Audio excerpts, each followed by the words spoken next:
If you believe the stories, mankind's pride gave rise to the Darkspawn. Countless in number and toxic to all life, Darkspawns search endlessly for an archdemon. When they find one, Darkspawn armies surge up from their corrupt barrows beneath the ground, and a blight begins. Grey Wardens are the only warriors capable of destroying an archdemon, and history always honors the one who sacrifices all to kill the beast.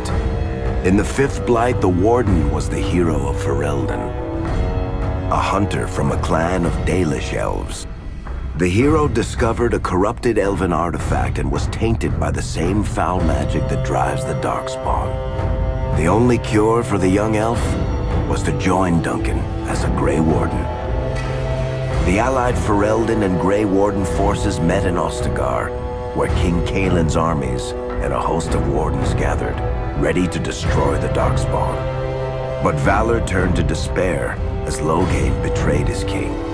Kaelin's forces were slaughtered, and the south was lost. The hero, now a full-fledged Grey Warden, survived with the aid of Flemeth, the mysterious witch of the wilds. Joined by Flemeth's daughter, Morrigan, and a Grey Warden named Alistair, the hero set out to build an army strong enough to abolish the Blight. With the traitorous Loghain now seated on Ferelden's throne, the Warden sought help from the influential Arl Eamon of Redcliffe.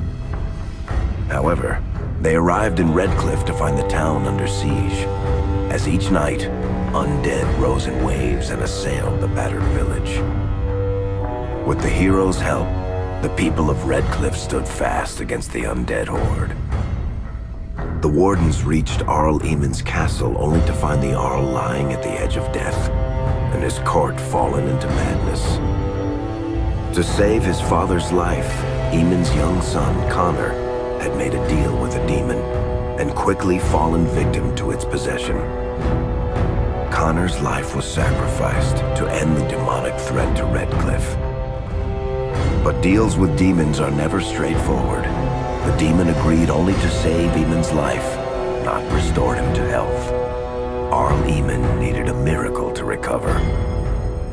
The hero located an urn containing the sacred ashes of Andraste, which were said to cure any ailment. The urn was protected by ancient traps, tests of will, and a dragon-worshipping cult that wanted to twist the urn's power to its own ends. The urn remained pure, but mysteriously disappeared after the Wardens departed. Only the temple dedicated to it still stands. With a pinch of the ashes, the hero restored the Arl to health.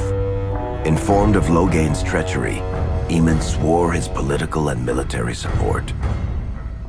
The circles of Magi are bound by oath to aid the Grey Wardens in times of blight. However, Lake Calenhad's tower could offer little help. One of its mages, Uldred, had become possessed by a pride demon and was twisting other circle mages into abominations. The hero brought the tower under control using the rite of annulment to eliminate every mage. Grateful for the help, the tower's Templars joined the Warden's army. The allies gained at the circle were not the only soldiers to join the Warden's forces, however. Dalish elves don't usually make alliances, but even deep hatred can be set aside in the face of oblivion. An ancient curse was destroying Ferelden's largest Dalish clans, turning the elves into werewolves.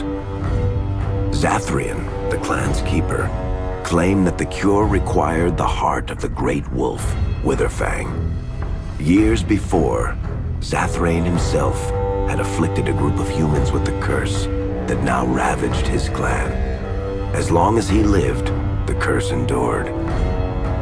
The hero freed the werewolves from the long-standing curse, and the Dalish joined the Warden's forces.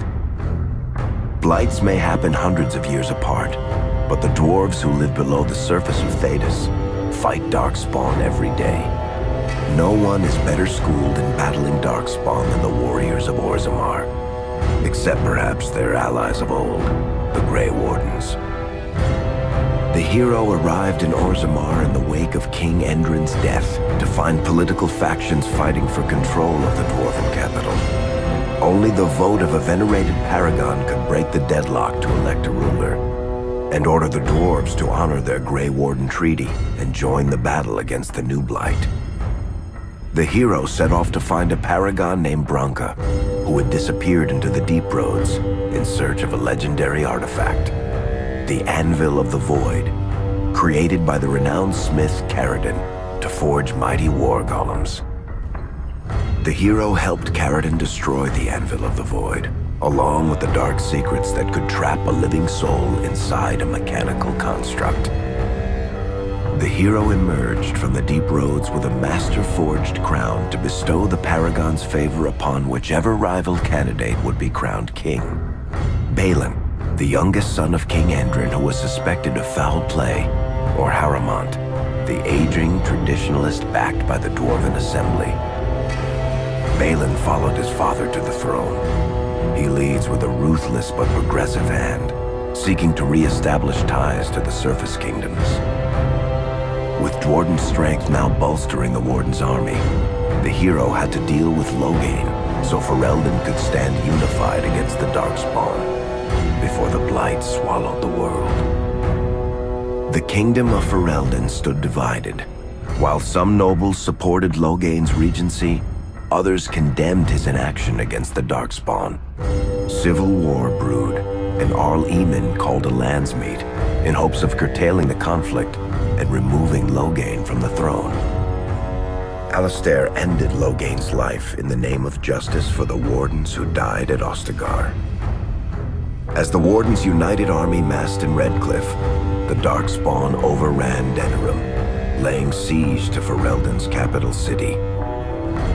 The hero's army fought valiantly through Denerim and broke the Darkspawn's siege. On Fort Dracon's highest tower, the hero's strongest allies fought alongside the Warden in a final heroic battle against the massive Archdemon. The Archdemon was killed without the sacrifice of a Grey Warden's life. With no Archdemon to lead them, the Darkspawn scattered. Most fled underground, still teeming in number and always seeking a new Archdemon to awaken. The shattered kingdom of Ferelden embarked on a long journey to recovery. In the Blight's aftermath, strong leadership was crucial. Alistair, half-brother to King Cailan, became Ferelden's new king, and the line of rulers who descended from Calenhad the Great remained unbroken. Ferelden still stands, as obstinate and resolute as the Dog Lords ever are, but the events of the Fifth Blight loom over it as the nation rebuilds. For people across Thedas, legends of the hero of Ferelden remain the nation's brightest beacons of hope during its darkest times. It all began in Kirkwall, the fall of Knight Commander Meredith, the Kunari Uprising, and of course, the Chantry's destruction and the onset of Mage Rebellion. One person always stood amidst the swirling chaos: Hawk, the champion of Kirkwall. The Hawk family fled Lothering, refugees from the Blight.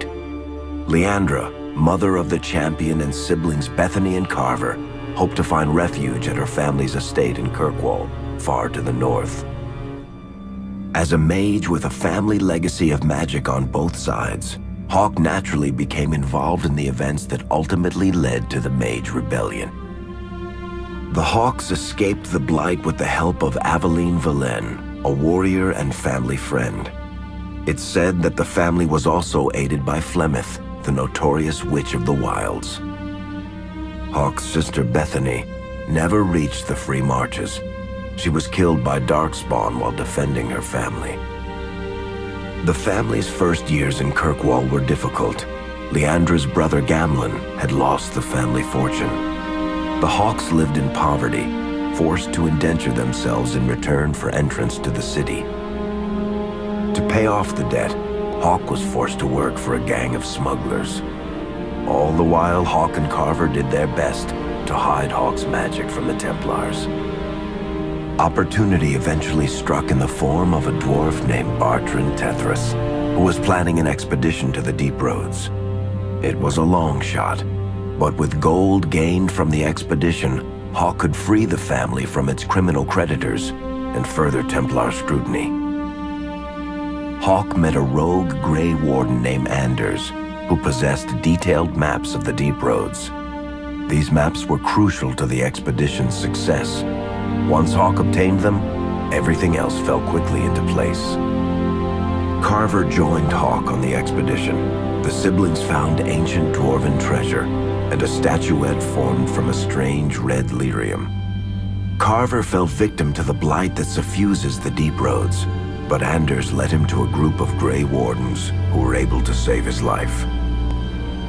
The gold Hawk recovered from the deep roads brought back Leandra's stately childhood home in Hightown. The Hawks had barely settled into their new home when Leandra was murdered, a deeply sinister and twisted killing. Hawk hunted down Quentin, the blood mage responsible, but could not prevent Leandra's death.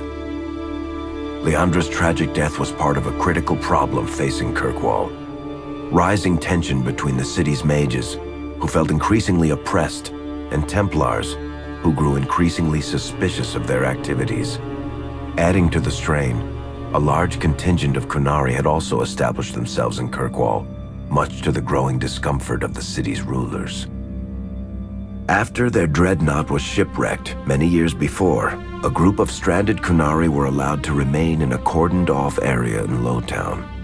As time passed, the Kunari made no effort to return home and offered no explanation about why they remained. Tensions rose to a breaking point. Revered Mother Patrice, convinced the Kunari were a threat to the Chantry's faith, incited violence between the Kunari and the Kirkwall populace. Hawk knew that Patrice would bring about unnecessary conflict. Though the champion tried to stop her, Patrice orchestrated the murder of Seamus Dumar, a Viscount's son and a recent convert to the Qun. When her crime was discovered, a Kunari assassin killed her. After Seamus was murdered, the Arishok of the Kunari group lost patience with the humans of Kirkwall. They would now submit to the Qun or die. The Kunari struck hard and fast. They took the palace in Hightown and beheaded the Viscount to immediately quash any resistance. Aided by Knight Commander Meredith and First Enchanter Orsino, Hawk reached the palace and stood toe-to-toe with the fearsome Kunari leader. Hawk fought the Kunari leader. The fierce battle resulted in the Arishok's death and the liberation of Kirkwall from its brief occupation. The Kunari quickly withdrew from the city entirely. Hawk saved Kirkwall and earned the grudging respect of the city's Templars, mages, and nobility, along with the title that history remembers, the Champion of Kirkwall. Kirkwall's problems were still not over, however. After Viscount Dumar's death, Knight Commander Meredith took power and blocked all attempts to appoint a new Viscount. Under Meredith's command, the Templars tightened their grip on the mages, planning to suppress what Meredith saw as a growing rebellion.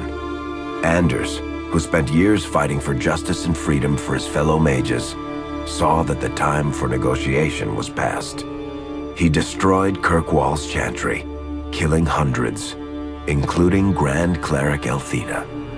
This single act began a rebellion that spread from circle to circle, until all circles of Magi had risen up in defiance against Chantry rule. Though Anders had done the unforgivable, something stayed the champion's hand.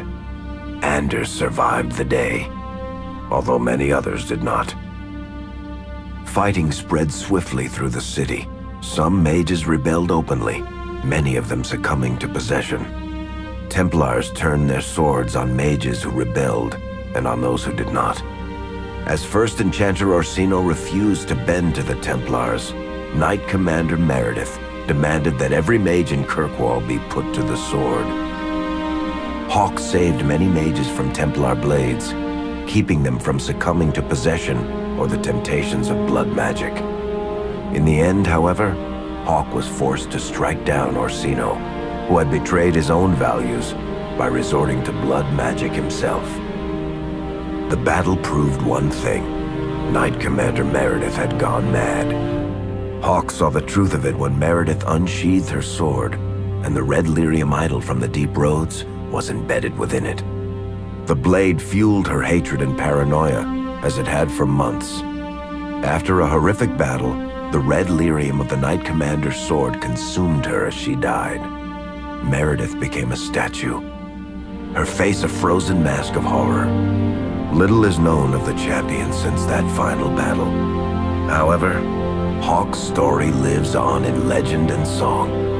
Memories of the indelible changes the champion of Kirkwall brought to the face of Thedas. The Mage Rebellion in Kirkwall was felt throughout Thedas, the news spreading like wildfire. The Templars clamped down in response, but each new restriction only made things worse. Led by Grand Enchanter Fiona, the mages voted for independence. The Circle of Magi would govern itself, without the Chantry and especially without the Templars. The result was cataclysmic. 2 circles were destroyed, those within killed to the last mage, before the rest fled into the wilderness. Perhaps the mighty empire of Orlais could have intervened in the war before it began, but that was not to be. Grand Duke Espard began a deadly civil war against Empress Celine, vying for the Orlesian throne. The mages were offered safe haven in neighboring Ferelden, but the Templars followed, and so their battle spread across all of Thedas. As head of the Chantry, Divine Justinia ordered the Templars to stand down. They refused, declaring their own independence. Thus, the war began in earnest. Templars hunting mages, mages fighting Templars. Their clashes wreaked untold destruction. All sense of order was falling to pieces. Divine Justinia made one final desperate bid to end the war.